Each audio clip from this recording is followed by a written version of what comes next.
क्या आप जानते हैं कि महादेव के गणों में एक ऐसा भी गण है जिसका शरीर केवल हड्डियों का ढांचा है और जिसके 3 पैर हैं? आखिर कौन है यह रहस्यमयी गण? बहुत समय पहले की बात है। एक महान ऋषि थे जिनका नाम भृंगी था। वे भगवान शिव के इतने बड़े भक्त थे कि उनके लिए शिव ही सब कुछ थे। वे पार्वती मां को शक्ति और शिव से अलग मानते थे।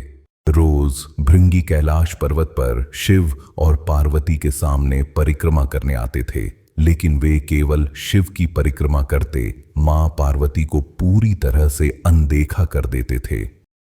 भृंगी की इस हठधर्मिता को देखकर शिव और पार्वती ने उन्हें एक बड़ा पाठ पढ़ाने का निश्चय किया।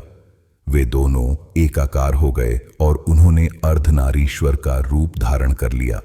यह रूप आधा पुरुष शिव और आधी स्त्री पार्वती का था। यह दर्शाता था कि वे एक दूसरे के बिना अधूरे हैं। अर्धनारीश्वर रूप को देखकर भी भृंगी की समझ में नहीं आया। अपनी अंधी भक्ति में वे इतने लीन थे कि उन्होंने एक छोटा भृंग भौंरा का रूप ले लिया। वे अर्धनारीश्वर के बीच से उड़कर केवल शिव के हिस्से की परिक्रमा करना चाहते थे।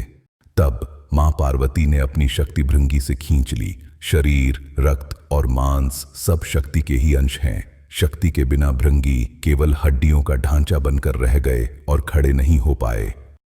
अपनी भूल का एहसास होने पर भृंगी ने शिव और पार्वती दोनों से क्षमा याचना की। शिव उनकी भक्ति से प्रसन्न होकर और यह देखकर कि उन्हें अपनी गलती का एहसास हो गया है, उन्हें खड़े होने के लिए एक तीसरा पैर प्रदान किया। इस प्रकार भृंगी ने सीखा कि शिव और शक्ति एक दूसरे के पूरक हैं और सृष्टि में उनका समान महत्व है।